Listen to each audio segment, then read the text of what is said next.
रहीम अल्लाहुम्मा सल्ली अला मुहम्मदिन व आले मुहम्मद अल्हम्दुलिल्लाहि रब्बिल आलमीन। अस्सलामु अलैकुम अज़ीज़ान मोहतरम, उम्मीद आप सब लोग खैरियत से होंगे।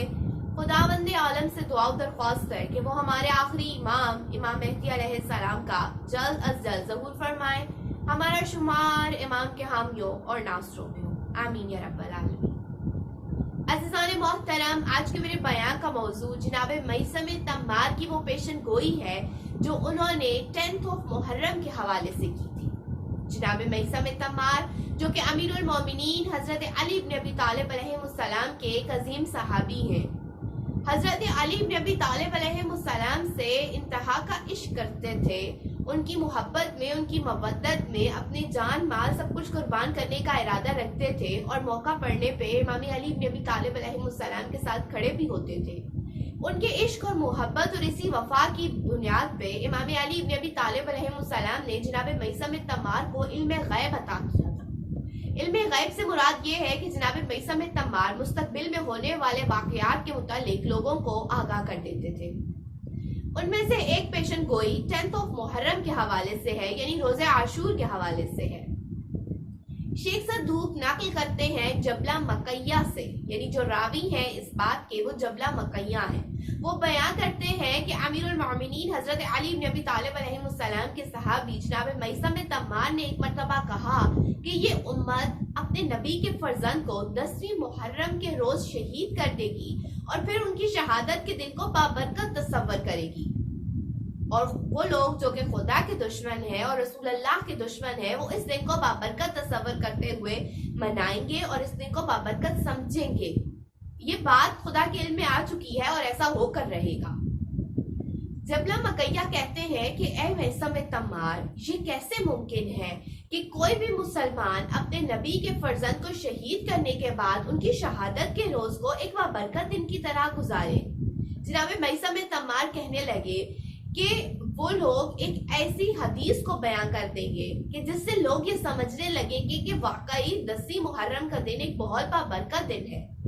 जनाब मईसम तम्मार ने कहा, वो लोग ये कहेंगे कि 10वीं मुहर्रम ही वो दिन है जबकि हजरत आदम अलैहिस्सलाम की तौबा कबूल हुई।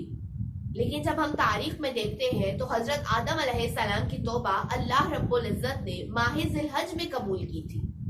जनाब मईसम तम्मार कहते हैं वो लोग जो खुदा के दुश्मन है वो ये हदीस बयां करेंगे कि आज ही का वो दिन है जब हजरत नूह अलैहिस्सलाम की कश्ती पहाड़ी जूदी के करीब ठहरी थी, जबकि हजरत नूह अलैहिस्सलाम की कश्ती 18 ज़िलहज को पहाड़ी जूदी के करीब ठहरी थी। वो लोग ये कहेंगे कि आज ही का वो रोज है कि जब हजरत यूनुस अलैहिस्सलाम को अल्लाह रब्बुल इज्जत ने शिकमे माही से आजाद किया था, जबकि ये मामला, ये माजरा तो ज़िकात में हुआ है।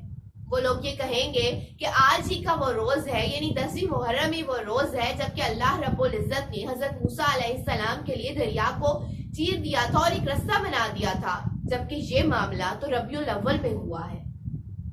अज़ीज़ान मोहतरम, अगर हम अपने इर्द गिर्द नजर दौड़ाएं तो हमें ये हदीस जो है, जो ये पेशन गोई है, ये बहुत हद तक सच साबित होती नजर आ रही है। माजरत के साथ हम में से बहुत से ऐसे लोग हैं जो 10 मुहर्रम को एक बाबरकत दिन कंसिडर करते हैं। वो अपनी दुनिया के काम करते हैं, वो अपने कारोबार में मगन रहते हैं, जबकि ये वो दिन है कि जिस दिन सरवर कायनात हजरत मोहम्मद मुस्तफ़ा सल्लल्लाहु अलैहि वसल्लम गमज़दा हैं, गिरिया कर रहे हैं, गमगीन हैं। आयमा ताहरीर अलैहिस्सलाम गमगीन है क्योंकि ये एक ऐसा हिज़्न का दिन है, एक ऐसा मलाल का दिन है कि जिसकी नज़ीर हमें कायनात में, तारीख में कहीं नहीं मिलती। ये वो रोज है जबकि उस शख्स को शहीद कर दिया गया जिसके बारे में रसूल अल्लाह सल्लल्लाहु अलैहि वसल्लम ने फरमाया था, हुसैन मिन्नी व अना मिनल हुसैन।